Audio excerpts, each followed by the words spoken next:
क्या आपने कभी ध्यान दिया है, आप जिस पानी की बोतल से घूंट लेते हैं, जिस मोबाइल को दिन में 100 बार छूते हैं, जिस ट्रेन या हवाई जहाज में सफर करते हैं, इन सब के अंदर एक ही चीज छुपी होती है, एल्यूमिनियम। लेकिन सवाल ये है, क्या एल्यूमिनियम हमेशा से ऐसा ही दिखता था? क्या ये ऐसे ही चमकता हुआ धरती से निकल आता है? अगर ऐसा होता तो शायद इसकी कीमत सोने से ज़्यादा होती। और यहीं से कहानी दिलचस्प हो जाती है। आज एल्यूमिनियम इतना आम है कि हम इसकी कदर ही नहीं करते, लेकिन एक समय ऐसा भी था जब एल्यूमिनियम इतना कीमती था कि सिर्फ राजा और बादशाह ही इसे इस्तेमाल कर सकते थे। इतना कीमती कि सोने चांदी की जगह लोग एल्यूमिनियम के बर्तन देखकर हैरान रह जाते थे। अब जरा सोचिए, आज जो चीज हर घर में मौजूद है वो कभी दुनिया की सबसे महंगी धातुओं में से एक थी। तो आखिर ऐसा क्या बदल गया? असल में एल्यूमिनियम की कहानी किसी चमकदार धातु से शुरू नहीं होती, बल्कि ये कहानी शुरू होती है एक ऐसी मिट्टी से जिसे देखकर आप कभी अंदाजा भी नहीं लगा सकते। लाल रंग की साधारण सी दिखने वाली मिट्टी जिसे लोग पैरों तले रौंद देते हैं, यही मिट्टी एल्यूमिनियम की असली जन्मभूमि है। अब यहीं पर एक और सवाल उठता है, अगर एल्यूमिनियम इतना जरूरी मेटल है तो ये धरती में सीधा क्यों नहीं मिलता? सोने की तरह चमकते टुकड़ों में क्यों नहीं मिलता? लोहे की तरह खदानों में सीधे क्यों नहीं निकलता? जवाब थोड़ा चौंकाने वाला है। एल्यूमिनियम धरती में छुपा होता है, लेकिन कैद में, और ऑक्सीजन के साथ इतनी मजबूती से जुड़ा हुआ कि उसे अलग करना मानो जंग जीतने जैसा काम हो। यही वजह है कि एल्यूमिनियम को जमी हुई बिजली भी कहा जाता है, क्योंकि इसे आजाद करने के लिए बिजली की ताकत चाहिए। लेकिन इससे पहले इंसान को धरती के अंदर उतरना पड़ता है, बहुत अंदर, जहां पहाड़ों को तोड़ा जाता है, जहां जमीन हिलती है, जहां धमाके होते हैं और जहां से निकलती है वो लाल मिट्टी जिसे दुनिया बॉक्साइट के नाम से जानती है। और यहीं से एल्यूमिनियम का असली सफर शुरू होता है। अभी तक आपने सिर्फ शुरुआत देखी है, आगे आप देखेंगे कैसे पूरी की पूरी पहाड़ियां इस एक धातु के लिए हटाई जाती हैं।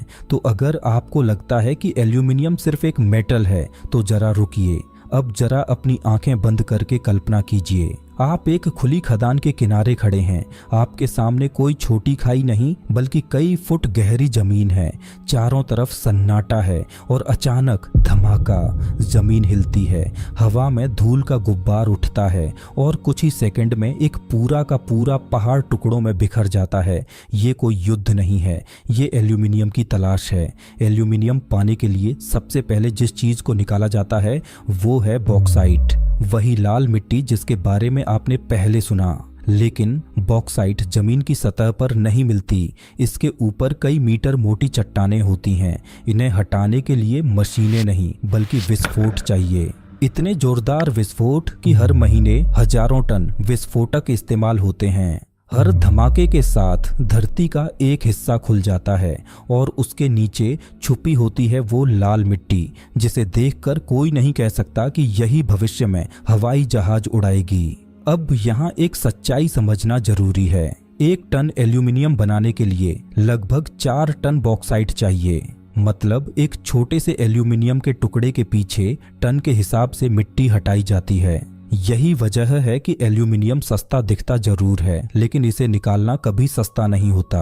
अब मैदान में उतरती हैं दुनिया की सबसे बड़ी मशीनें, ऐसी मशीनें जो एक बार में सैकड़ों टन मिट्टी उठा लेती हैं।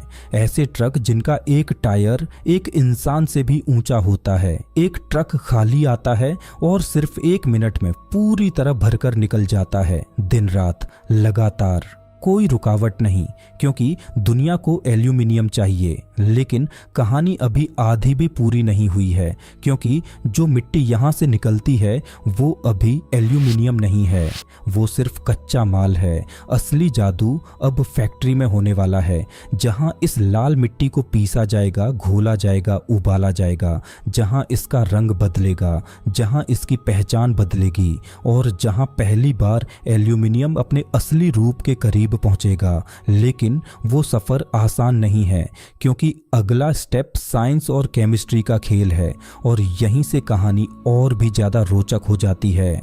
खदान से निकली बॉक्साइट फैक्ट्री पहुंचती है और यहाँ इसे छोटे छोटे टुकड़ों में नहीं बल्कि बारीक पाउडर में बदला जाता है। विशाल ड्रम घूमते हैं, स्टील की भारी गेंदें मिट्टी को कुचलती हैं जब तक कि वो लाल रंग की मिट्टी रेत जैसे महीन पाउडर में न बदल जाए। अब इस पाउडर में केमिकल मिलाए जाते हैं, तेज गर्मी दी जाती है और धीरे धीरे मिट्टी का रंग बदलने लगता है, लाल से भूरा और फिर एकदम सफ़ेद। यही सफ़ेद पाउडर एल्यूमिना कहलाता है। बहुत से लोग यहाँ आकर सोचते हैं बस यही एल्यूमिनियम है, लेकिन नहीं, ये सिर्फ आधा सफ़र है। असल चुनौती अब भी बाकी है, क्योंकि एल्यूमिना के अंदर एल्यूमिनियम अभी भी ऑक्सीजन के साथ कैद है और इसे अलग करना इतना आसान नहीं।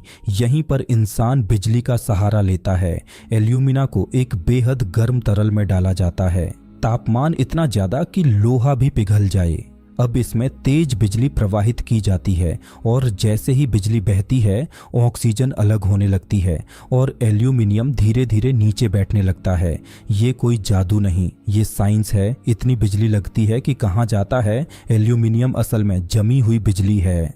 अब जो एल्यूमिनियम मिलता है वो पिघला हुआ होता है, चमकदार चांदी जैसा। इसे सांचे में डाला जाता है, कभी लंबे ब्लॉक बनते हैं, कभी पतली शीट, कभी तार, और यहीं से ये हमारी जिंदगी में दाखिल हो जाता है। मोबाइल फ़ोन, हवाई जहाज, बिजली के तार, कारें, इमारतें। लेकिन एल्यूमिनियम की सबसे बड़ी ताकत अब सामने आती है। इसे दोबारा और दोबारा रिसाइकल किया जा सकता है बिना इसकी क्वालिटी खोए। एक पुरानी कैन फिर से नई बन सकती है और इसमें पहली बार से कई गुना कम बिजली लगती है।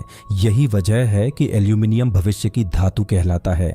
तो अगली बार जब आप एल्यूमिनियम की कोई चीज़ हाथ में लें तो सिर्फ उसकी चमक मत देखिए, उसके पीछे छुपी मिट्टी, धमाके, मशीनें, बिजली और इंसान की मेहनत को याद कीजिए। क्योंकि एक साधारण सी लाल मिट्टी से इतनी जरूरी धातु बनाना, ये इंसान की सबसे बड़ी जीतों में से एक है। अगर इस वीडियो ने आपको कुछ नया सिखाया, कुछ नया सोचने पर मजबूर किया, तो लाइक करना मत भूलिए। और अगर आप जानना चाहते हैं दुनिया की ऐसी ही छुपी हुई कहानियां, साइंस के पीछे का सच और रोजमर्रा की चीजों का असली सफर, तो चैनल को सब्सक्राइब कर लीजिए, क्योंकि अगला वीडियो शायद उसी चीज पर हो जिसे आप रोज इस्तेमाल करते हैं लेकिन कभी उसके बारे में सोचा तक नहीं।